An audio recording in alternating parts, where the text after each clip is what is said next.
ხო, მე ვფიქრობ ეს ძალიან აქტუალური საკითხია, უკვე მე რამდენად ვაჟღერებთ ამ საკითხს, რომ ანუ ხდება ადამიანების ბულინგი და არა მარტო ადამიანების ბულინგი და არამედ ხელისუფლებაში ყოფი ადამიანების ბულინგი ხდება, რომლებიც ჩვენ სახელმწიფოს წარმოადგენენ. მე ვფიქრობ, დროა რომ საკანონმდებლო ორგანომ მიიღო შესაბამისი კანონი, რომელიც დაარეგულირებს აი ამ მიმართულებებს. მე ვფიქრობ, ძალიან სწორი იქნება თუ მაგალითად თუ ადამიანი ერთჯერ ჩაიდეს აღნიშნულ ესე ვთქვათ ბულინგის მცდელობას, ანუ შესაძლებელია ეს ადევნებაშიც გავიყვანოთ, მაგრამ ნუ მოდი ბულინგი დავარქვათ, თუ ერთხელ ჩაიდეს, მას გარკვეულწილად სანქციები, ანუ ჯარიმის სახით უნდა დაუწესდეს, სოლიდური ჯარიმა უნდა დაუწესდეს და ნუ განმეორების შემთხვევაში შესაძლებელია სისხლის სამართლებრივ პასუხისმგებლობაშიც მიეცეს.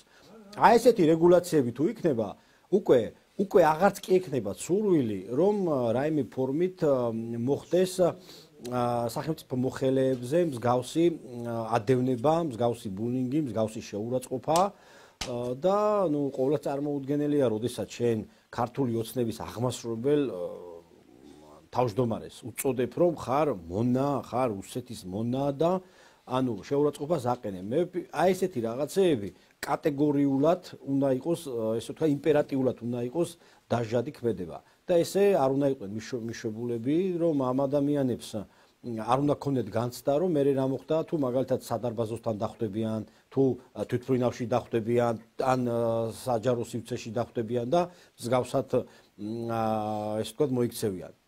მე მინდა ყველა შევახსენო, სიტყვის თავისუფლება მთავრდება იქ, სადაც ანუ გამოხატვის თავისუფლება მთავრდება იქ, სადღაც უკვე იზღუდება სხვისი უფლება, რომ იგი არის თავისუფალი ადამიანი. თუ მე მეზღუდება ეს უფლება, რომ ანუ ჩემი თავისუფლება თუ იზღუდება, ეს აღარ არის სიტყვის და გამოხატვის თავისუფლება.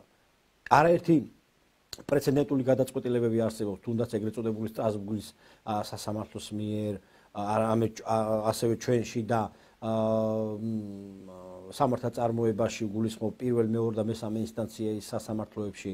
ამიტომ ეს დროა რომ ეს სამართლებრივად დარეგულირდეს, არა მარტო შეფასებით კი არა, არამედ საკანონმდებლო ინიციატივის დონეზე გაჟღერდეს ეს იდეა, შემდეგ პარლამენტმა მიიღოს შესაბამისი კანონი და ამ კანონის მოქმედება დაიწყოს. და ესეთი ადამიანები უკვე ხო გინდა არ გინდა ჩაძრებიან სოროში, საიდანაც არიან ამომძვრალები. ბატონი მამუკა ძალიან სწორს ეუბნებოდა ამ ქალბატონს, რომ ანუ რამდენს იღებენ და რამდენს გაძლევენო ფულს, რომ აი ესე იქცევიო.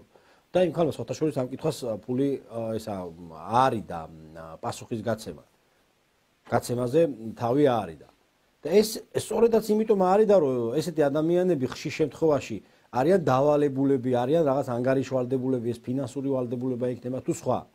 და იმიტომაც აკეთებენ ამას, თორე რეალურად გულისწყივილი თუ უნდა ადამიანს მივა და დაელაპარაკება, რომ აი ესე რატო აკეთებ და კი ბატონო, განსხვავებული აზრის ქონა, კი ბატონო, ადამიანებს უნდა ქონდეთ განსხვავებული აზრი, არაფერი არ არის ამაში, მაგრამ უნდა იყოს ცივილურ ფორმით და არა ისე მართლა რომ ფაშისტურად, როგორც ეს ეგრეთ წოდებული ლიბერალები გამოხატავენ თავიანთი კრიმინალური ქმედებებით. დღეს ჩვენ მხოლოდ და მხოლოდ მათგან ერთ რამეს ვხედავთ, ეს არის აგრესია, გადამეტებული აგრესია, აი მოჭარბებული აგრესია და სხვა არაფერი. არანაირი არგუმენტაცია მათ არ გააჩნიათ. თუმცა აი ამ ეგრეთ წოდებულ შოუების დადგმას ვცდილობენ ტელეფონის ჩაწერით და სადარბაზოებში რო ხდებიან მაღალი თანამდებობის პირებს და რომ ვცდილობენ რომ როგორმე დისკომფორტი შეუქმნა და შემდეგ გამოაჩენონ რომ თუ როგორ ცუდი ადამიანია. არანაირი მათ ესე ვთქვათ გამართლება არ აქვს და არანაირად არ უნდა მოხდეს ამ ადამიანების ახალისება.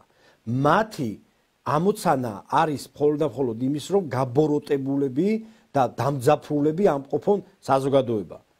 რომ მე შემდეგ დადებენ აი ამ ვიდეოებს სოციალურ ქსელებში და მე აკაკუნებენ ისევ და ისევ ის გაბოროტებული სოციუმი, რომლებიც მათი მხარდამჭერია და ხშირ შემთხვევაში აგრესიასაც გამოხატავენ ხოლმე, ნუ არ ვიცი, აი ყოველას წარმოუდგენელია დედის გინებით, აი შვილის გინებით, ოჯახის წევრის გინებით, ყველანაირად ზღვარს ცილდება. ნუ ეხა ჩვენ ბატონო ნიკოლოზ ეხა იმდენ საუბრობთ რომ კიდე ახალი სამართლებრივი რეგულაცია გამახსენდა შეიძლება რომ ჩვენ სოციალურ სფეროში ასევე იყოს ისეთი სამართლებრივი რეგულაცია რომ თუ სამართლებრივად შევაფასებთ ესეთ ფაქტს არის დანაშაული რომ შეურაცხყოფას აყენებ ადამიანს სოციალურ სფეროში უნდა იყოს ეს ადმინისტრაციულ სამართალდარღვევათა კოდექსში მოქცეული ეს აღნიშნული საკითხი აი როგორც საზოგადოებაში ხო არა აქ ადამიანს რომ მაგალითად იგინოს შეურაცხყოფა მიაყენოს ვიღაცას თუ ეგეთი რა ქმედება განახორციელე მოვა საპატრულო პოლიციის წარმომადგენელი და თავისთავად მოახდენს რეაგირებას ადმინისტრაციულ სამართალდარღვევათა უქმი გამოგეწერებათ და შემდეგ უკვე სასამართლოს მეშვეობით მოხდება თქვენი დაჯარიმება ესე უნდა იყოს სოციალურ ქსელებშიც ეს იქნება ძალიან რელევანტური და ამაზე უნდა იფიქროს საკანონმდებლო ორგანოში რომ ეს რეგულაციები უნდა დღეს 21 საუკუნის გამოწვევებია სოციალური მასმედია სოციალური ქსელები და უნდა იყოს რომ აქ უნდა იზრუნოს ვინმე ესეთ მსგავსი ტიპის მიმართულებებზე.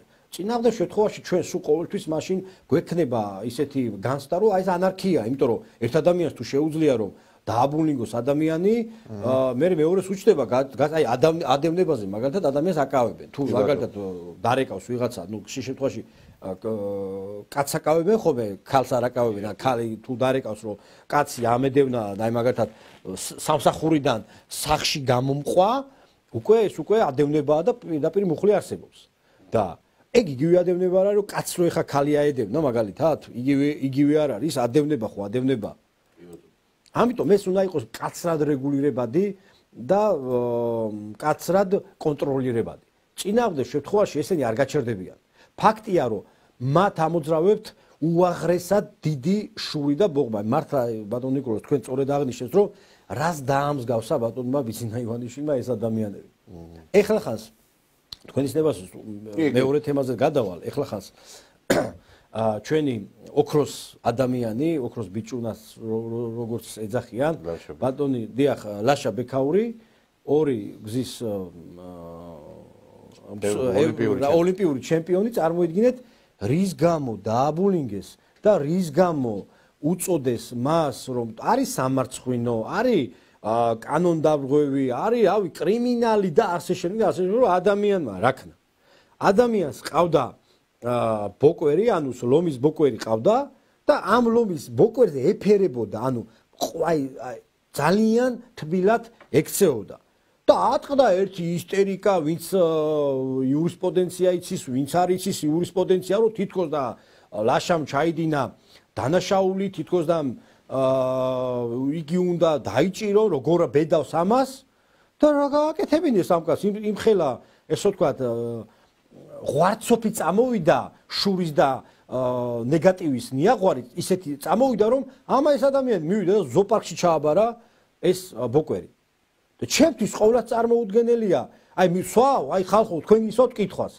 რომელი უფრო ჯობია რომ ეს ბოკვერი, სად უფრო ჯობია რომ ეს ბოკვერი ყოფილიყო? იმ ზოპარკში, სადაც გაძვალტყავებულები არიან ისინი, რა ქვია, ცხოველები ციხეში არიან, ჩასმულან ციხე არა გალიაში არიან. და ვიდრე ის რომ ადამიანი ზრუნავს, ოჯახის წევრად მიიღო ეს ცხოველი, რა მნიშვნელობა აქვს შინაურად თუ გარეული? უყვარს. და შენ ეუბნები რომ არა იცი რა შენ ეს არ უნდა გქონდეს და უნდა წაიყვანო და უნდა ციხეში უნდა ჩასვა. აი ყოვლად მარაზმია. და მე გამკვირვებია კიდე ბატონ ნიკოლოზ ამას იმხელა აი ჩემთვის რო ადამიანებია ყოველდღიური პრაქტიკოსები, ჩვენი კოლეგები ისე ყიჟინით ანუ აპროტესტებენ ეს როგორ გაბედაო რომ მე მართლა გამიკვირდა ეს რომ როგორ შეიძლება რომ აი აქ რა არის აქ როგორ შეიძლება პირიქით ნეტა ვის ზოპარკი ვინმე გახსნა სხვათა შორის ეს ძალიან მნიშვნელოვანი საკითხია და ერთხელ აი ცხოველებთან დაკავშირებით კარგი იქნება თუ გადაცემას გააკეთებთ რომ ეს ზოპარკი ვიღაცამ უნდა გახსნას მე თუ მკითხავთ და აი ცხოველებზე ვიღაცემა უნდა ნეტა ვინმე მიზრუნოს იმ დროს ბავშვები მყავდა წაყვანილი ზოპარკში ბატონ ნიკოლოზ ლომი ვერ დადიოდა, მართლა ვერ დადიოდა, ისეთი გამხდარი იყო.